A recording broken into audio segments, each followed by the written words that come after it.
El libro del profeta Ezequiel culmina con una visión grandiosa de la reconstrucción de Israel. ¿Qué aprendemos aquí acerca de cómo consuela Dios a su pueblo? Hola, soy Dionisio Bailer, autor del libro titulado Hablar sobre Dios desde la Biblia, y en esta serie de presentaciones estoy dando lectura en voz alta a ese libro. Una de las funciones de la imaginación, cuando se deja desbordar por la inspiración del espíritu, es soñar con utopías que, siendo imposibles de realizar en sí mismas, al menos nos permitan concebir la esperanza de un mundo mejor. Los últimos 12 capítulos de Ezequiel son así.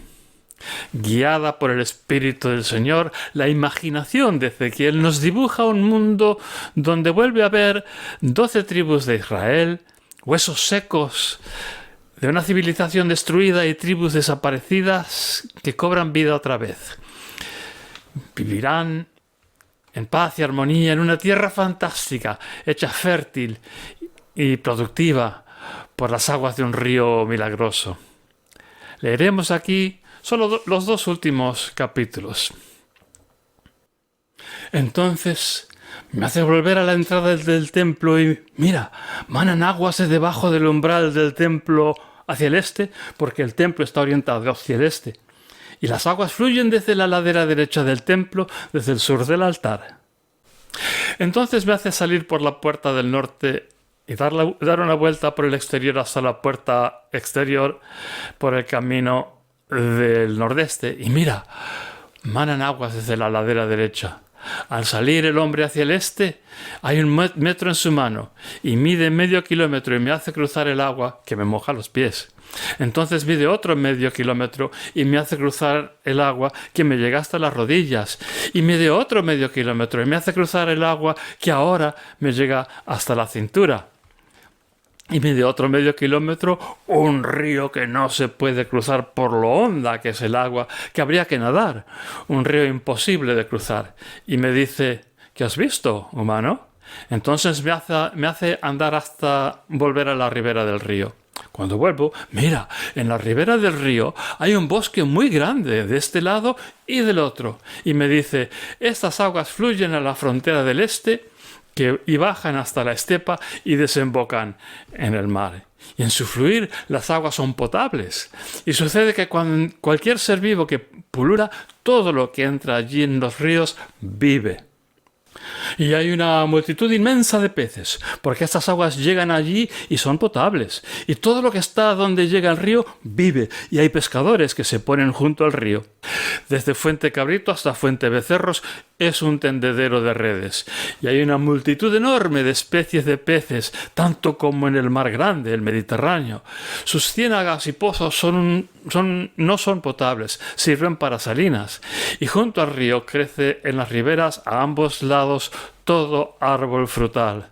No se marchitan sus hojas ni se acaba su fruta. Producen con cada luna nueva porque sus aguas fluyen desde el lugar santo.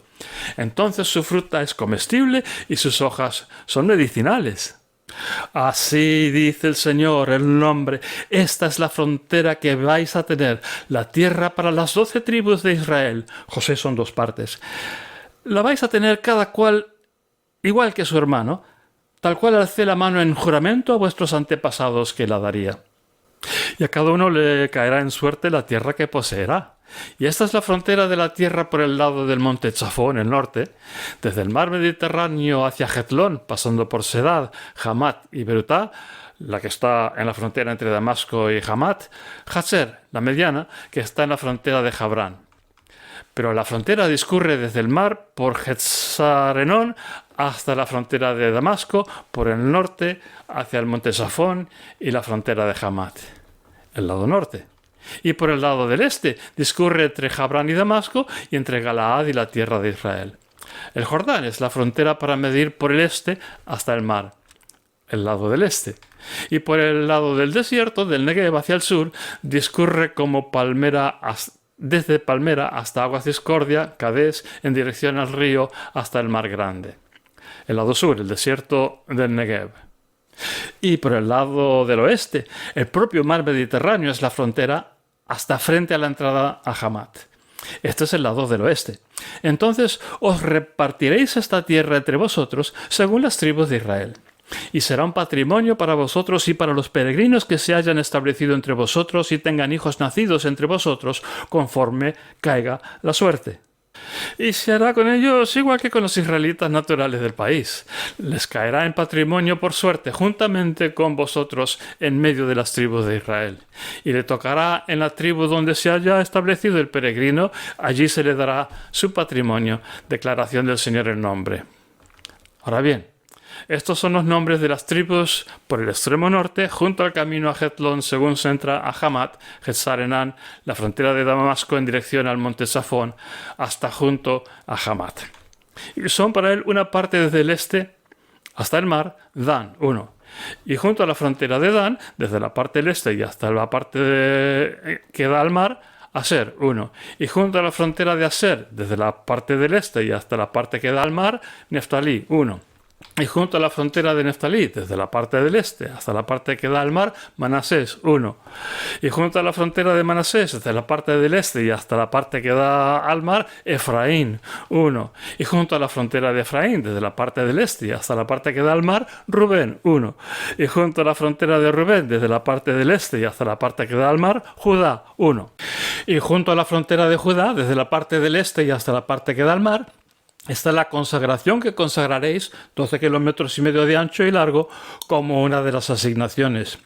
Desde la parte del este y hasta la parte que da al mar, y en medio estará el santuario. La consagración que consagraréis para el Señor es de 12 kilómetros y medio de ancho y 5 kilómetros de largo. Y la tierra santa consagrada es para los sacerdotes. Hacia el Safón 12 kilómetros y medio, hacia el mar 5 kilómetros de ancho, hacia el este 5 kilómetros de ancho y hacia el Negev 12 kilómetros y medio de largo. Y en el medio está el santuario para los sacerdotes santificados de la orden de Sadoc, que guardaron mis cosas de guardar, que no erraron en los errores de los de Israel como erraron los levitas. Entonces hay una consagración consagrada, la tierra santísima, que hace frontera con los levitas.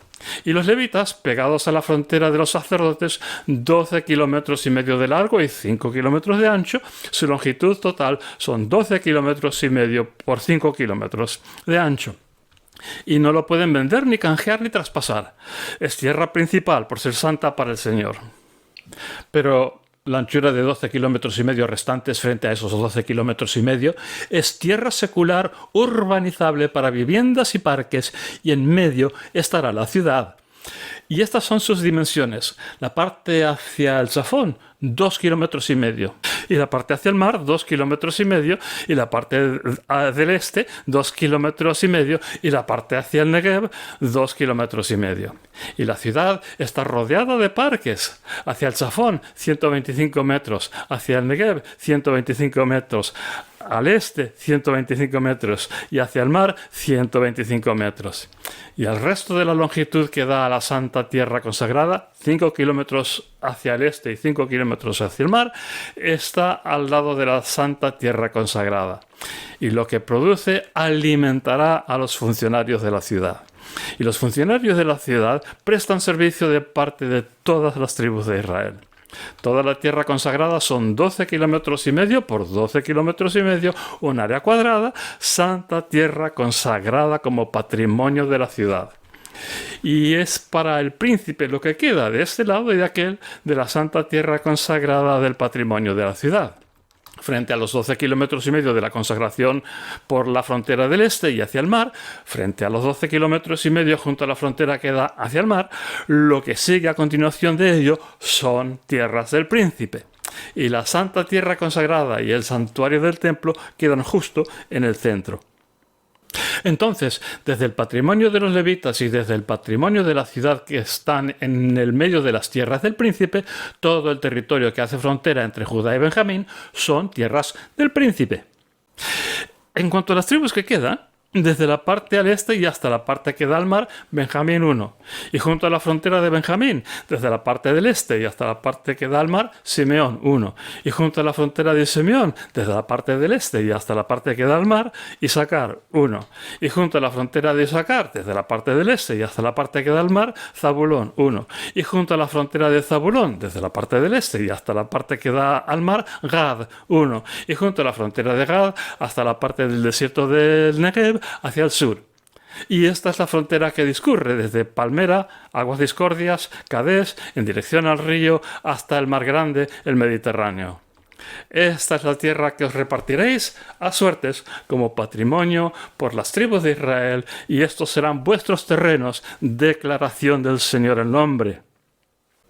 Además, estas son las calles para salir de la ciudad. Por la parte en dirección al monte Zafón mide 2,25 kilómetros, y las puertas de la ciudad llevan los nombres de las tribus de Israel. 3 puertas hacia el Zafón, la puerta de Rubén, 1, la puerta de Judá, 1, la puerta de Leví, 1. Luego, por la parte del este, 2,25 kilómetros con 3 puertas. Y la puerta de José, 1. La puerta de Benjamín, 1. La puerta de Dan, 1. Luego, por la parte hacia el desierto del Negev, mide 2,25 kilómetros con 3 puertas. La puerta de Simeón, 1. La puerta de Isaacar, 1. La puerta de Zabulón, 1. Por la parte que da hacia el mar Mediterráneo, 2,25 kilómetros con 3 puertas. La puerta de Gad, 1. La puerta de Aser, 1. La puerta de Neftalí, 1. A la redonda son 9 kilómetros. Y el nombre de la ciudad a partir de entonces, Hasem Samma, es decir, allí reside el nombre. Es posible entender estos capítulos como la descripción exacta de cosas que sucederán en un futuro lejano y en un mundo nuevo creado de tal manera que la geografía de Palestina e Israel admita ser distribuida con el tipo de simetría elegante que hemos leído aquí y donde pueda existir un río como este. Pero es mucho más natural entender esta visión como las primeras que hemos leído de Ezequiel. Verdades profundas y ciertas en su más pura esencia, pero descritas libremente como la imaginación del profeta y las palabras a su alcance le permiten expresarlo. Y sin embargo siempre una pobre sombra de realidades mucho más maravillosas, imposibles de entender ni describir. Así como el resultado de intentar dibujar o esculpir la visión del primer capítulo de Ezequiel sería un mamarracho, el resultado de intentar tomarse al pie de la letra estos últimos capítulos también sería disparatado. Aquí Ezequiel no está viendo el futuro, sino que está comprendiendo la profundidad y maravilla de la voluntad de Dios para el día de hoy. Hoy, cuando Ezequiel se encuentra con todos sus parientes y el resto de la nobleza jerosolimitana cautivo en una tierra extraña, donde el culto al Dios verdadero ya no es la religión estatal, sino la firmeza de una fe que no se doblegará a pesar de circunstancias adversas. Y aquí, en Babilonia, donde aunque nuestros cuerpos estén sometidos a gobernantes paganos y blasfemos, en el espíritu podemos estar contemplando un templo no hecho con manos humanas, en una tierra de belleza y simetría perfectas. Desde luego que esta opinión, como todas las vertidas a lo largo de este libro, es debatible y discutible. Pero sugiero que es necesario, en este texto y otros por el estilo, liberarnos de un excesivo literalismo que nos exigiese entender que cada elemento se corresponda materialmente con una realidad que ha de cumplirse a rajatabla en un futuro más allá de este mundo presente. El texto profético, incluso una visión escatológica, supuestamente del fin de los tiempos, como estos capítulos de Ezequiel, tiene siempre la función de consolar y de revitalizar la fe. Ahora, es con ese propósito que se escribió y con esa finalidad en mente que hay que leerlo. Destaquemos entonces algunos elementos de estos capítulos. Entiendo que tú ya has ido destacando también mentalmente aquellos elementos que te han llamado la atención a ti.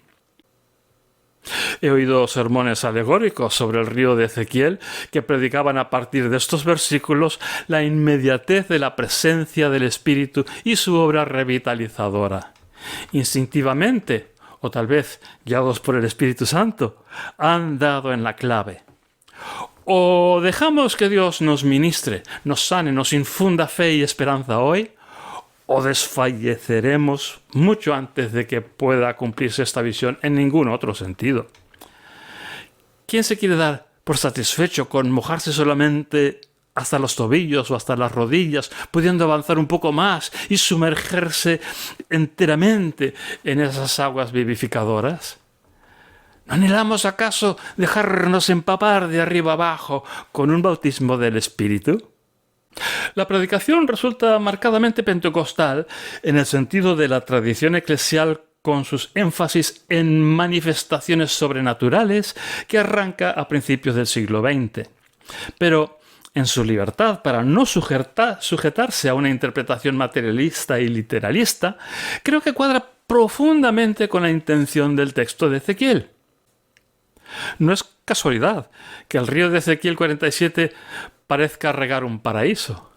Desde que las antiguas civilizaciones de la Tierra se forjaron en torno a grandes ríos, el Nilo, el Éufrates y el Tigris, el Indo, el Ganges, el Yangtze, la idea de un río como fuente de vida y de riego para la agricultura nos parece natural. El huerto del Edén en los primeros capítulos de Génesis está regado por 4 ríos que son los que lo convierten en un vergel. En el Apocalipsis de Juan, en la Nueva Jerusalén, no puede faltar un río maravilloso de agua de vida que fluye desde el trono de Dios y del Cordero y que riega la ciudad santa y da vida a las naciones. En la Nueva Jerusalén no hay templo, por cierto, y al contrario que la visión de Ezequiel, aunque en todo caso vuelve a haber un tabernáculo. El tabernáculo viene a ser una gran carpa como la que había mandado levantar Moisés en el desierto. Al contrario que la rigidez inamovible que da a entender un templo de piedra, la idea de Dios viviendo en una tienda de campaña es sugerente de movilidad y adaptación, de lo imprevisible y siempre nuevo, como el propio soplo del Espíritu. Si no van mal encaminadas las predicaciones alegóricas de los textos escatológicos, tampoco es artificial ni artificioso descubrir la belleza de sus ecos intertextuales donde unos textos parecen arrojar luz sobre la interpretación de otros. Ezequiel escribió conociendo la historia de los ríos del Edén de Génesis y su descripción aquí influyó indudablemente en lo que Juan de Patmos pudo ver en la visión suya. Esto no es negar la experiencia de visión ni de Ezequiel ni de Juan, sino reconocer que siempre, inevitablemente, vemos lo que nos han enseñado a ver. Si nos han contado que en la perfección del paraíso hay un río maravilloso, indudablemente habrá un río maravilloso si algún día el Señor nos permite una visión del mundo perfecto, que es su voluntad concedernos a la humanidad. Resulta emblemática la visión de la recuperación de las 12 tribus de Israel. Esto es algo que Ezequiel ya venía viendo en los capítulos 36 y especialmente el 37. Ezequiel tiene fe para creer en la recuperación de las tribus de Israel que se habían escindido del reino de Judá al morir Salomón. Ahora bien, cuando los israelitas fueron llevados al cautivo un siglo y medio antes de Ezequiel, sus tradiciones no habían sobrevivido como sí sobrevivirían las de los judíos. Los israelitas perdieron su identidad.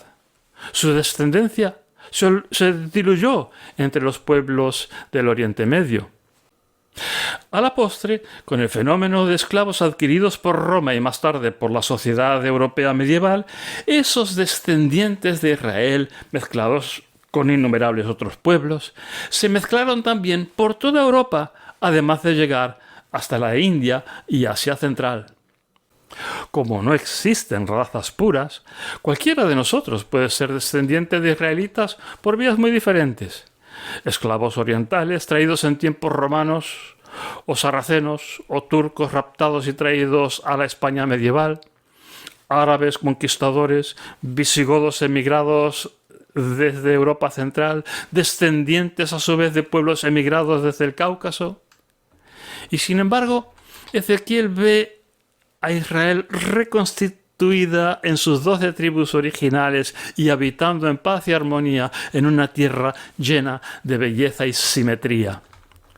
Lo que digo a continuación no lo pudo tener en mente Ezequiel, pero nosotros sí lo podemos concebir. Quizá, al final, en la expansión del cristianismo más allá de las barreras raciales del judaísmo, aceptando con gozo a gentiles de todo tipo de procedencia, se empezó a cumplir ya, en tiempos apostólicos, algo de la restauración de la descendencia de las tribus de Israel. Una restauración que Ezequiel alcanzó a ver por virtud de su fe en que a Dios todavía le quedaban cosas imposibles por hacer. El libro de Ezequiel se escribe en Babilonia para los judíos exiliados. Como todo el Antiguo Testamento, se conservó y editó en Babilonia en las juderías de la diáspora. La historia de la evolución del texto de la Biblia hebrea y de su aceptación como texto sagrado nos indica que fue siempre en Babilonia donde la tradición de la conservación de aquellos escritos fue más exacta y cuidadosa. Aunque algunos judíos volvieron a las ruinas de Jerusalén, la refundaron y reconstruyeron sus murallas y reedificaron el templo, el libro de Ezequiel y el resto de la Biblia tuvo su especial razón de ser en las comunidades de judíos dispersos por todo el mundo. A ellos el templo les quedaba lejos, muy lejos. Lo único que les quedaba a mano era reunirse para oír leer estos libros de sus antepasados. Allí, en torno a estos libros, podían soñar con manifestaciones maravillosas e inexplicables de su Dios. Y esperar, siempre esperar, a que Dios los volviera a reunir desde todos los rincones de la tierra a esa nueva Israel en torno al templo fantástico que describe Ezequiel en unos capítulos del 40 al 45 que no hemos leído en esta oportunidad. Esto nos trae a observar la importancia de la visión de lo inalcanzable. Me imagino la sensación de desilusión que tiene que embargar a los judíos que durante el transcurso de este último siglo han ido emigrando a su antigua tierra de Israel para encontrarse con la cruda realidad de un país perpetuamente en pie de guerra que tiene que vivir bajo la sombra de amenazas bélicas constantes y escuchar a sus enemigos negar su experiencia del holocausto nazi. Cuando no pocos se desilusionan y vuelven a marcharse.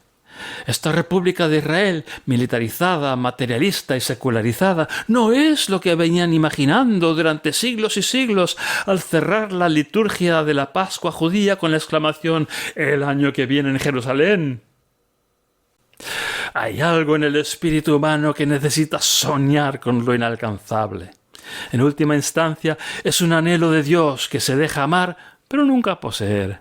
Es un anhelo de comunión y armonía con nuestro Creador que si se cumpliera algo medianamente parecido a cualquiera de estas visiones escatológicas de la Biblia, nos acabaría defraudando profundamente, porque es imposible que esas visiones hayan captado por completo lo que de verdad añoramos, que es imposible de poner en palabras.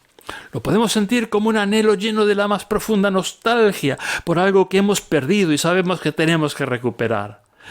Pero una cosa es albergar ese sentimiento y otra cosa muy diferente es cualquiera de las descripciones forzosamente materialistas con que los autores bíblicos nos animan a esperar en lo que vieron.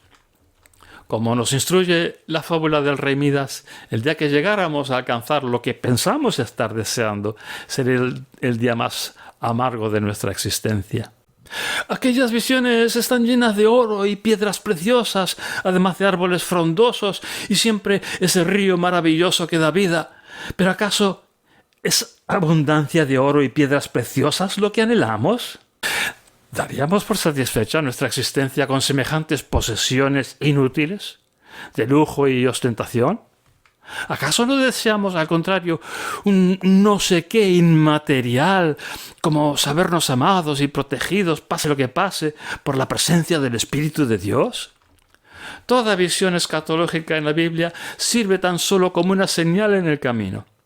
El profeta o escritor inspirado por el Espíritu del Señor describe las cosas más hermosas que se le pasan por la cabeza.